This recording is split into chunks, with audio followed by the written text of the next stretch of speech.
மத்திய பட்ஜெட் தாக்கல் 2025 முக்கிய அறிவிப்புகள் என்னென்ன? வாங்க பார்க்கலாம்.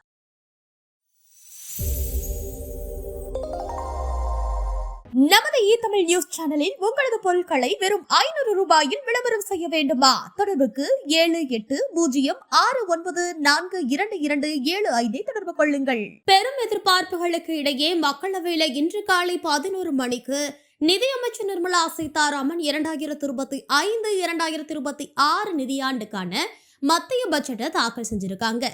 தொடர்ந்து 8வது முறையா பட்ஜெட்டை தாக்கல் செய்த நிதியமைச்சர் தன்னோட உரையில வெளியிட்டு வர அறிவிப்புகளோட முக்கிய அம்சங்கள் என்னன்னு பார்க்கலாம். வருமான வரி சார்ந்த அறிவிப்புகள்ல புதிய வருமான வரி மசோதா அடுத்த வாரம் தாக்கல் செய்யப்படுது. வருமான வரி தாக்கல் செய்யப்படுதல் எளிதாக்கப்படும். மூத்த குடிமக்களுக்கு 50,000 வரைக்கும் வரி பிடித்தம் கிடையாது. தனிநபர் வருமான வரி சீர்திருத்தங்கள் நடுத்தர வர்க்கத்தினரோட நலன சார்ந்ததா தான் இருக்கும். வீட்டு வாடகைக்கான டிடிஎஸ் பிடித்தத்துக்காக வருடாந்திர வரம்பு 2.4 லட்சத்திலிருந்து 6 லட்சமா உயர்த்தப்படுது. வருமான வரி கணக்கு தாக்கல் செய்ய கால அவகாசம் 4 ஆண்டுகளா நீட்டிக்கப்படுது. தனிநபர் வருமான வரி விதிக்கு உச்ச வரம்பு உயர்வு.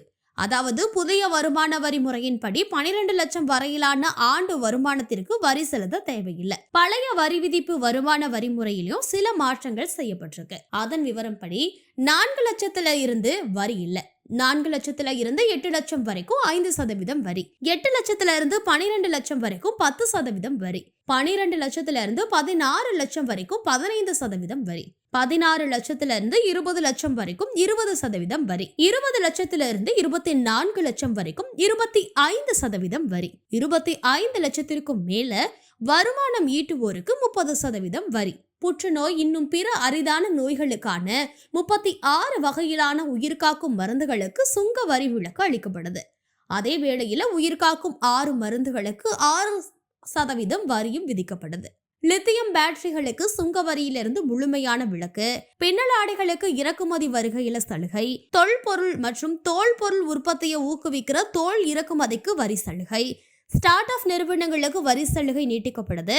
ஐஐடி, ஐஐஎஸ்சி உயர்கல்வி நிறுவனங்களுக்கு தொழில்நுட்ப ஆராய்ச்சிகளுக்கு 10,000 ஸ்பெஷலிஸ்ட்கள் வழங்கப்படுது. மேலும் வேளாண் துறைக்கான அறிவிப்புகள்ல வேளாண் உற்பத்தியை அதிகரிக்க மாநில அரசுகளோடு இணைந்து புதிய திட்டங்கள் செயல்படுத்தப்படுது. பருப்பு உற்பத்தி அதிகரிக்க சிறப்பான சாகுபடிய தர விதைகள் வழங்கும் திட்டம் நாடு முழுவதும் செலுத்தப்படுது. அசாம்ல யூரியா உற்பத்தி தொழிற்சாலை அமைக்கப்படும். பருத்தி உற்பத்தியை அதிகரிக்க திட்டங்கள் செயல்படுத்தப்படும். பீகார்ல மக்கானா தாமரை விதை உற்பத்தி கூடம் அமைக்கப்படுது. கிசான் கடன் அட்டை மூலமா 7.7 கோடி விவசாயிகள் குறுகிய கால கடன் பெற நடவடிக்கை எடுக்கப்படும். கிசான் கடன் அட்டை மூலமா விவசாயிகளுக்கு வழங்கப்படுற கடன்ல உச்ச வரம்பு 3 லட்சத்துல இருந்து 5 லட்சமா உயர்த்தப்படுது. எண்ணெய் வித்துக்கள் உற்பத்தியில தன்னிறைவு பெற 6 ஆண்டு கால சிறப்பு திட்டம் செயல்படுத்தப்படும். பீகார்ல தேசிய உணவு பதப்படுத்தல் மையமும் அமைக்கப்படுது.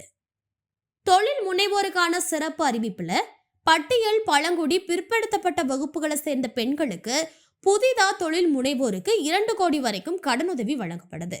காலணி மற்றும் தோல் துறையை பொறுத்த வரைக்கும் சிறப்பு திட்டம் செயல்படுத்தப்படுது. இதன் மூலமா 22 லட்சம் வேலை வாய்ப்புகள் உருவாக்கப்படும். பொம்மை உற்பத்தி துறையில இந்தியாவை சார்ந்த சந்தைக்கான சர்வதேச மையமாக்குற வகையில சிறப்பு திட்டங்கள் செயல்படுத்தப்படும். நாடு முழுவதும் ஐஐடி கல்வி நிறுவனங்களோட உட்கட்டமைப்பு வசதிகளை மேம்படுத்தும். ஐஐடி பாட்னா விரிவுபடுத்தப்படும். இதன் மூலமா கூடுதல் மாணவர்கள் சேர்க்கையும் உறுதி செய்யப்படும். நாடு முழுவதும் மருத்துவ கல்லூரிகள்ல கூடுதல் 10,000 சேர்க்கை இடங்கள் உருவாக்கப்படும். ஜல்ஜீவன் திட்டம் 2028 வரைக்கும் நீட்டிக்கப்படுது. அடுத்த 10 ஆண்டுகள்ல மாநிலங்கள்ல புதிதா 100 விமான நிலையங்களும் உருவாக்கப்படுது.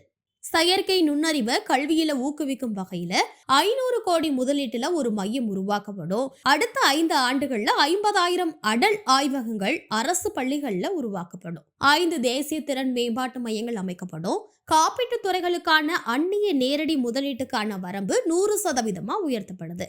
இந்தியாவோட குணமாக்குகள் ஹீல் இன் இந்தியா பிரச்சாரம் முன்னெடுக்கப்படும். பொருள் விநியோகம் செய்யற டெலிவரி பணியில இருக்க ஊழியர்களுக்கு மின்னணு அடையாள அட்டை வழங்கப்படும். அனைத்து மாவட்ட மருத்துவமனைகளையும் அடுத்த 3 ஆண்டுகள்ல புற்றுநோய்களை பராமரிக்கிற வகையில டேகே கேன்சர் மையங்கள் அமைக்கப்படும். இவற்றில் 200 மையங்கள்ல 2025-26 ஆண்டிலேயே அமைக்கப்படும். இவ்வாறாக நிதியமைச்சர் பல்வேறு முக்கிய அறிவிப்புகளை வெளியிட்டு வராங்க. மேலும் பட்ஜெட் தாக்கல் செய்யப்படுவதற்கு முன்னதாக எதிர்க்கட்சியினர் கடும் அமளியில ஈடுபட்டிருந்தாங்க. தொடர்ந்து அவங்க கூச்சலிட கடும் அமளிக்கு மத்தியில நிதியமைச்சர் பட்ஜெட் உரையை வாசிக்கவும் தொடங்கியிருக்காங்க. சில நிமிடங்கள் தொடர்ந்து கூச்சலிட்ட எதிர்க்கட்சியினர் பின்னர் அவையிலிருந்து வெளிநடப்பும் செஞ்சிருக்காங்கிறது குறிப்பிடத்தக்கது. நமது தமிழ் நியூஸ் சேனலில் உங்களது பொருட்களை வெறும் 500 ரூபாயில் விளம்பரம் செய்ய வேண்டுமா? தொடர்புக்கு 7806942275 தொடர்பு கொள்ளுங்கள்.